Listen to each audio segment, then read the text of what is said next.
پیارے بچوں، اب کہانی سنو میں آج میں آپ کو کہانی سناؤں گی عقل مند لکڑہارا۔ ایک بادشاہ نے ملک بھر میں کچھ عجیب سا اعلان کروایا کہ جو بھی بادشاہ کو اپنی ایسی 3 خواہش بتائے جسے پوری کر کے بادشاہ کو سچی خوشی حاصل ہو، اگر ایسا نہ ہوا تو اس شخص کو قید کر لیا جائے گا، اور جبکہ جیتنے والے کو 1000 سونے کی اشرفیاں انعام میں دی جائیں گی۔ گاؤں میں ایک عقل مند لکڑہارا رہتا تھا۔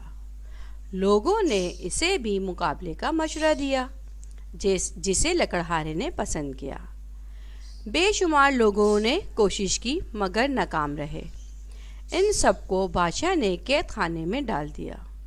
جب لکڑہارے کی باری آئی تو وہ ادب بجا لانے کے بعد بولا، حضور والا، میری پہلی خواہش یہ ہے کہ میں آپ کو اپنی تمام خواہش ایک ساتھ نہ بتاؤں بلکہ ایک ایک کر کے بتاؤں۔ بادشاہ نے قبول کر لیا۔ میری دوسری خواہش یہ ہے کہ میں حضور والا یعنی بادشاہ سلامت کو 1 مہینے کے لیے قید خانے میں ڈالوں۔ یہ سنتے ہی بادشاہ آگ بگولا ہو گیا، لیکن چونکہ بادشاہ نے تمام درباریوں کے سامنے وعدہ کر چکا تھا، لہٰذا 2 سپاہیوں نے بادشاہ کو پکڑ کر قید خانے میں ڈال دیا۔ چونکہ اب بادشاہ دربار میں نہیں تھا، لہٰذا وزیر نے اس سے لکڑہارے کی تیسری خواہش پوچھی۔ لکڑہارے نے کہا، وزیر محترم، میں آپ کو اپنی تیسری خواہش 1 گھنٹے بعد بتاؤں گا۔ وزیر اس کی بات مان گیا۔ 1 گھنٹہ گزرنے کے بعد اس نے کہا، میری تیسری خواہش یہ ہے کہ بادشاہ سلامت کو عزت کے ساتھ قید خانے سے واپس لایا جائے۔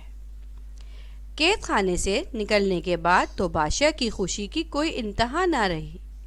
وہ سمجھ گیا کہ لکڑہارا بہت سمجھدار اور ذہین ہے۔